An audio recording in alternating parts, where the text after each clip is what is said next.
제가 여러분께 질문하고 싶은 게 있는데요. 여러분 혹시 요즘 만년필 사세요? 최근에 만년필 다 새거 샀다 하시는 분, 그분 별로 없을 것 같은데, 왜냐면 저도 만년필을 하나 사고 싶다라고 하면서도 못 사는 팬들이 제법 있거든요. 그냥 사고 싶을 때 사야 되는데 그 시기를 놓치면 또 안 사가게 되고 막 그러더라고요. 최근 뉴스에서도 나오지만 우리나라에서 뭐 여유 자금이 이제 가계 여유 자금이 최저치로 떨어졌다 뭐 그런 뉴스들도 나오고 그러더라고요. 거기다가 뭐 올해보다는 내년이 더 경제가 힘들 것이다 이런 뉴스들도 많이 나오고, 이 만년필이라는 게 꼭 생활 필수품이 아니잖아요. 그러다 보니까는 좀 여유가 있고 또 경제적인 여유가 있고 내 호주머니에 돈이 좀 있어야 이 만년필이라는 게 내 관심이 가고 사게 되고 하는데, 이제 생활이 팍팍해지다 보니까 사람들이 이제 만년필에 대해서 조금 관심도 줄이고 구매도 덜 하고 그런 것 같아요. 이렇게 되면 이제 만년필 자체도 양극화가 일어나죠. 그래서 정말 꼭 사야 되는 펜, 비싸도 이 만년필은 사야 돼 하는 펜들은 사게 되고, 그렇지 않으면 다른 만년필들은 굉장히 저가의 만년필들, 그러니까 실제로 써야 되는 만년필들만 사게 되죠. 그러면 이제 중간이 굉장히 어려워지고, 이제 수집용으로 인기가 있는 펜 아니면은 아주 저가의 펜, 이런 펜들만 사게 되기 때문에 아무래도 만년필도 굉장히 어려운 시기가 오지 않나 이렇게 생각을 해봅니다. 뭐 저 같은 만년필 애호가가 만년필을 못 사고 있을 정도면, 뭐 일반, 그러니까 새로 만년필을 그러니까 한번 써보겠어 하고 진입하는 이제 신규 만년필 사용자는 더 적다고 해야 되지 않을까요? 그래서 이제 만년필 시장에도 굉장히 어려운 시절이 도래하지 않았나 그런 생각을 해봅니다. 그래서 이제 제가 최근에 이제 영상을 자주 올리지는 못하는데 굉장히 죄송스럽게 생각을 하는데, 아, 저도 이제 마음에 좀 여유가 없다 보니까 좀 게을러졌습니다. 그래서 영상을 자주 올리지 못해서 이제 송구스럽게 생각하고, 그 대신 댓글은 이제 꼼꼼히 살펴보고 있거든요. 웬만하면은 제가 이제 댓글을 달아주시면 이제 답글도 이제 하려고 굉장히 노력을 많이 하는 편입니다. 그래서 이제 댓글 같은 거 읽어보면은 가끔은 제가 이제 일본 만년필에 대해서 얘기하는 것에 대해서 굉장히 언짢게 생각하는 분도 가끔 계시는 것 같아요. 그래서 이제 국민 감정이 이제 일본과 우리나라는 좀 특별한 관계라고 할 수 있으니까 이해는 합니다. 뭐 나쁘게 생각하진 않아요. 그분들의 우국 충정이 우리나라를 살리는 거 아니겠습니까? 그렇다고 해서 제가 뭐 일본 만년필을 홍보하고 그런 입장은 또 아닙니다. 그래서 제가 오늘은 이제 일본 만년필에 대해서 한번 이야기해 보려고요. 또 그와 더불어서 서양 만년필과 일본 만년필은 뭐가 다른가? 그것도 한번 짚어보면서, 최근 이제 일본과의 관계가 어렵지만, 아, 일본 만년필은 끊을 수가 없어요. 그래서 한번 제가 일본 만년필을 한번 얘기해 볼게요. 우선 서양 브랜드, 그러니까 이제 서양에서 만년필이 이제 발명이 됐기 때문에 만년필은 서양 물건이죠. 그래서 이제 만년필의 본고장은 뭐니 뭐니 해도 서양입니다. 그래서 이제 서양을 먼저 둘러보자면은, 서양 만년필에 대한 첫인상은 처음 써보신 분들은 알겠지만, 같은 F촉이라 그래도 굉장히 펜촉이 이제 굵게 나오죠. 그래서 당황스럽게 할 때가 많습니다. 이게 F 맞아? 그렇게. 더 당황스러운 거는 각 메이커마다 펜축의 굵기가 다 달라서 이 브랜드의 F와 이 브랜드의 F가 다르다는 겁니다. 그러니까 자기 멋대로 만들어요. 통일된 기준이 없이.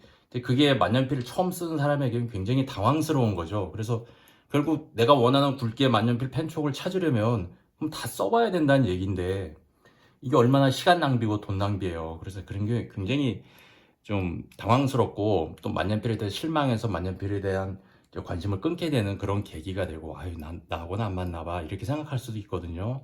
근데 그런 것들은 좀 만년필에 가진 매력이라면 매력일 수도 있고 단점이라면 단점이라고도 말할 수 있겠죠. 왜냐하면 수제품이니까 사람이 손으로 다 하다 보니까 웬만한 거는 다 이제 통일을 시키겠지만, 각 이제 브랜드별로 통일을 시킬 필요는 못 느끼는 거죠. 왜냐하면 쓰던 만년필은 계속 그냥 그 사람들은 그것만 쓰니까 별로 불편함을 못 느끼는 거겠죠.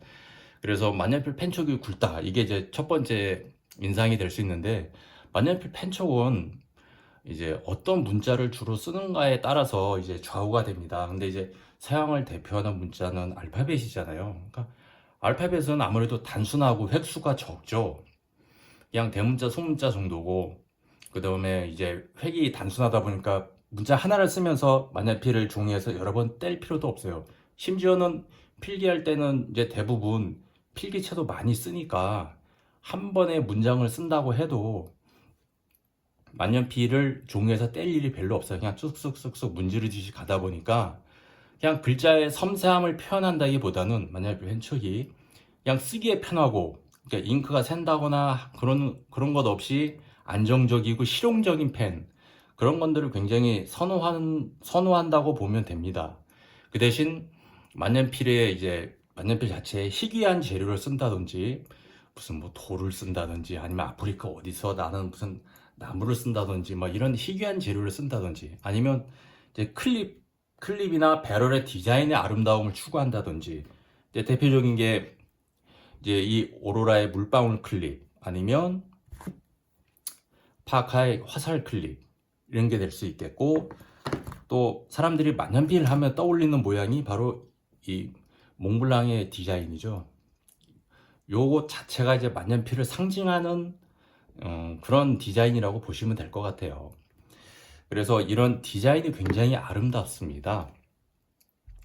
그래서 이제 만년필의 본고장의 이제 멋을 느낄 수가 있죠. 그럼 그에 비해서 일본 펜은 뭐가 다른가?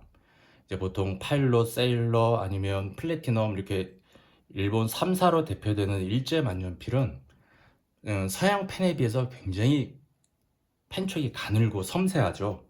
여기 플래티넘이 있고 그 다음에 여기 파일로트가 있는데 이게 둘 다 F란 말이죠. 그런데 보면 서양 펜에 거의 EF 아니면 옛날식으로는 EX 그런 펜 쪽에 가깝죠. 거의 그러니까 만년필에 대해서 이제 굉장히 부드럽게 써지는 몽블랑 펜만 써보신 분들은 이 펜을 처음 써보시면 이게 무슨 바늘끝 같다라는 느낌이 들 정도로 굉장히 뾰족한 느낌, 그러면서도 부드럽다는데 굉장히 좀 놀라움을 느끼실 수도 있을 것 같아요.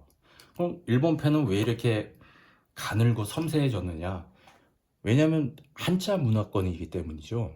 한자는 획수가 많잖아요. 근데 서양 펜처럼 펜촉이 굵으면은 이제 그 많은 획을 표현하는데 무리가 있고 또 겹쳐지니까 알아보기도 힘들고, 그렇다면 글자가 당연히 커져야 되잖아요. 그럼 쓰기에 불편하겠죠. 그러니까 당연히 사람들이 일상에서 쓰기 편한 펜들은 가늘고 섬세한 글자가 이제 섬세한 획수를 표현할 수 있는 그런 펜촉으로 이제 발전을 한 거죠. 처음 일본에서 만년필이 도입이 됐을 때 이제 만년필을 써본 사람들은 당연히 굵다라고 생각을 했을 거예요. 그러니까 이걸 어떻게 하면 우리가 주로 쓰는 문자를 편하게 표현할 수 있을 것인가 계량을 거듭했겠죠. 그러다 보니까 점점 가늘어지고 그 다음에 이제 한자를 쓰기 편하고 히라가나 같은 것들도 쓰기 편한 펜 쪽. 그러다 보니까 그게 그런 만년필을 우리나라 사람들이 처음 썼을 때는 한글도 알파벳에 비하면 복잡한 문자거든요. 받침도 있고 그러다 보니까 아무래도 서양 펜촉보다는 그 동양 펜촉, 그러니까 일본 펜촉이 쓰기가 더 편했겠죠.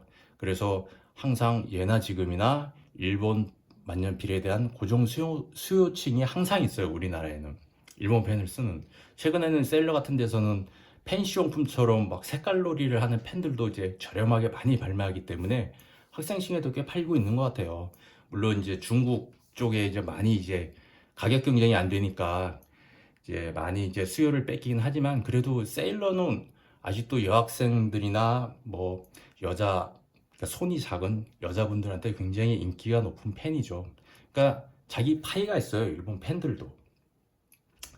그래서 또 일본 펜을 홍보하는 거냐 이렇게 이제 말씀하신다면 그건 아니고, 요즘 세상이 그렇잖아요. 이제 모든 사람이 이제 한자나 한글을 쓰기 위해서 만년필을 쓰지는 않아요. 그리고 또 예전처럼 필기를 많이 하지도 않죠. 그리고 거기서 한 걸음 더 나가서 필기를 한다고 해도 굳이 펜으로 필기하는 시대도 아니에요. 이제는 디지털 시대잖아요. 그러니까 손에 펜을 쥐고 이제 뭔가 글자를 많이 쓴다는 시대는 이제 지나갔어요. 그래서 좀 아쉽긴 한데, 왜냐면 어 이제 제가 좀 나이가 있다 보니까 이제 젊은 사람들을 보잖아요. 그러면 이제 가끔 글자를 받아볼 일이 있는데, 글자를 잘 쓰는 사람이 드물어요. 그러니까 대부분 악필이에요, 진짜. 그러니까 딱 봐도 '아, 글자 연습이 안 됐구나.'라는 게 느껴질 정도로 뭔가 좀 어설퍼요, 글자를 써 놓은 게. 그래서 '아, 시대가 달라졌구나.'라는 생각을 하게 되는데, 그런 의미에서 이제 만년필도 이제 문방구의 시대에서 이제 취미나 취향의 영역으로 넘어간 게 아닌가 하는 생각을 하게 됩니다. 이제 만년필을 굳이 꼭 우리가 뭐 생활하는 데 필요해서, 아니면 내가 뭐 이게 없으면 불편해서 이렇게 사는 게 아니고, 이제 취미처럼 뭐 필사를 한다든지.